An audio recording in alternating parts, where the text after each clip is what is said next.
All right, man. So this article, man, I've been waiting to get to it, man. So and analyze it. They're saying this article just dropped not too long, right before 2020. Average U.S. family can't afford a home in 71% of the country. So more Americans are getting priced out of um, the purchase of homes market as soaring prices continue to outpace wages, according to a new report. They're calling out. They're saying 344 out of 486 counties. So it's 486 counties in the U.S. They say about 344 of those. The average wage earner can't purchase a home really, and the report revealed the top cities of further that was in Cali, Miami, even Phoenix. They mentioned, but the top 10 least affordable counties in the quarter four they said were Kings County and Y, Dallas County, Texas, Riverside County, California, Queens County and Y, and San Bernardino County. They're saying about 142 out of 486 country counties, or about 29% of the U.S., had an affordable median price home in Q4 of the average wage earner. Those counties were Cook County in Chi-Town, Harris County in Houston, Wayne County in Detroit, Philadelphia County in Pennsylvania, and Cuyahoga County in Cleveland, Ohio. The report listed 10 more counties where the average American could afford to purchase a home in Q4: Franklin County, Ohio; Oakland County, Michigan; Allegheny County, PA; Macon County, North Carolina; and Fulton County, GA.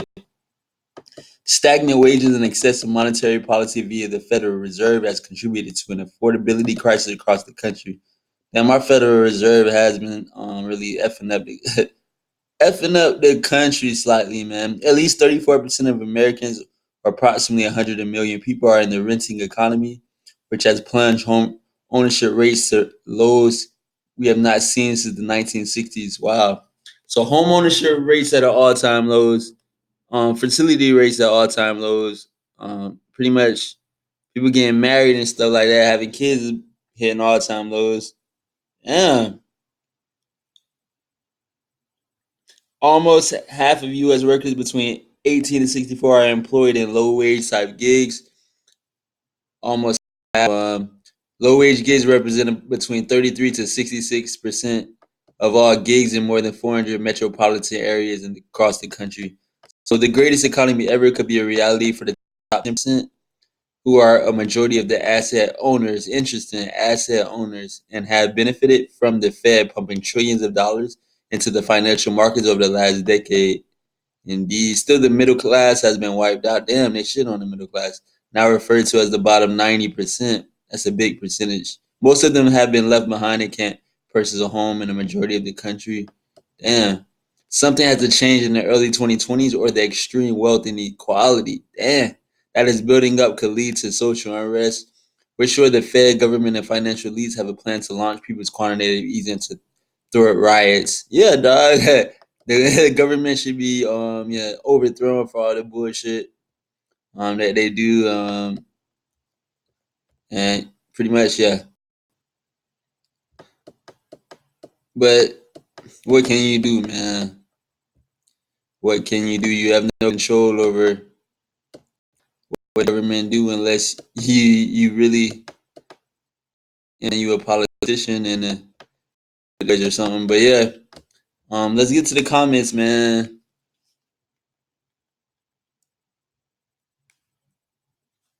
Let me go back up.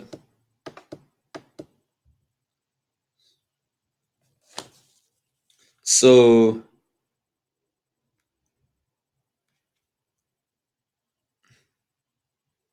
I mean, yeah, the thing about housing is a global market now. That's the thing.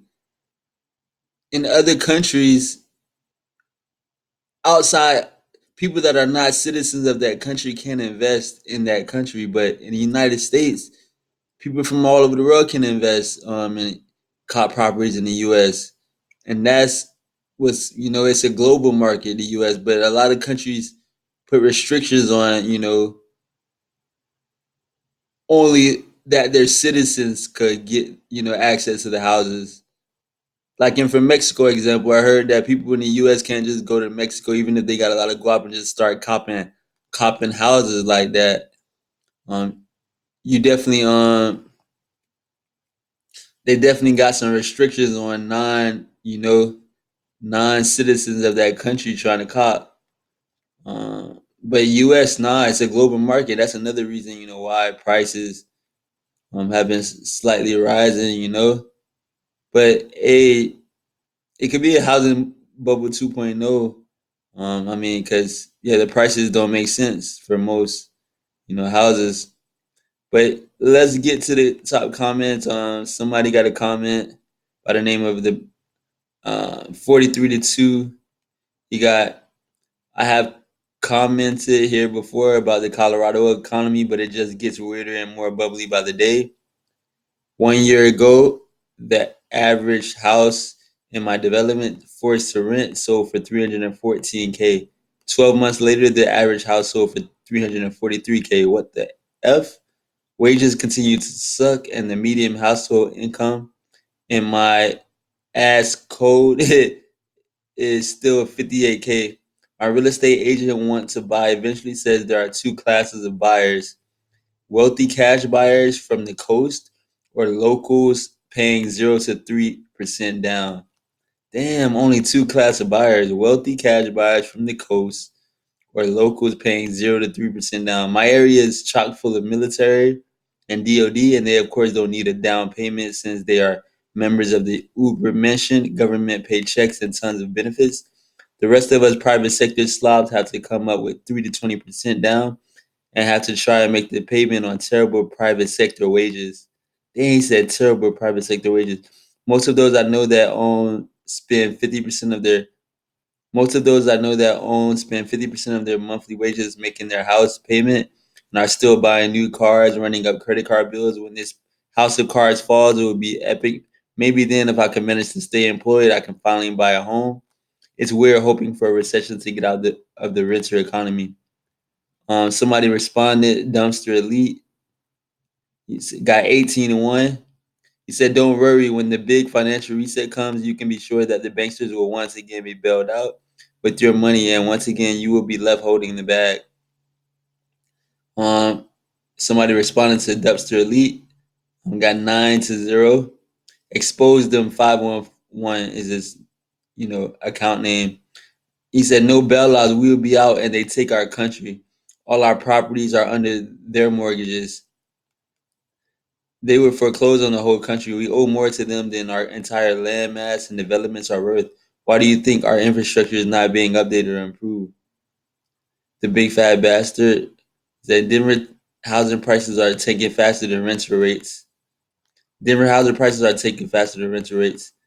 10-0 is if it's military and DoD, it is more likely Colorado Springs. Bam, you know it. Well, there's always more. Wait, let me get to another comment. 15-1. Not sure that I have seen. I hope you're right, though. I am in Cold Springs, and it seems like every housing speculator in the country is here driving up prices. There is building everywhere, and most pre-owned homes sell in 48 hours or less. And TK over axing. It's the craziest thing I have ever seen.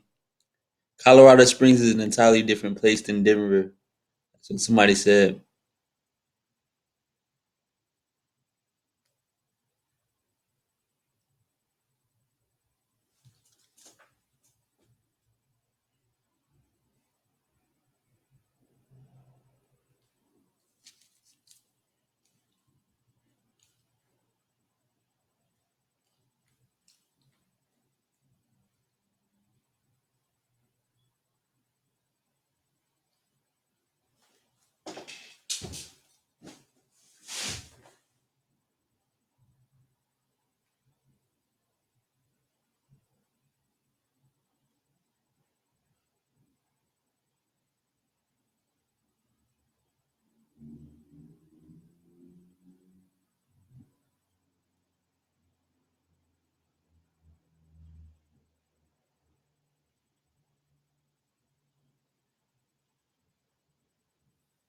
So Yeah, man. Let me see what else they got. I might do a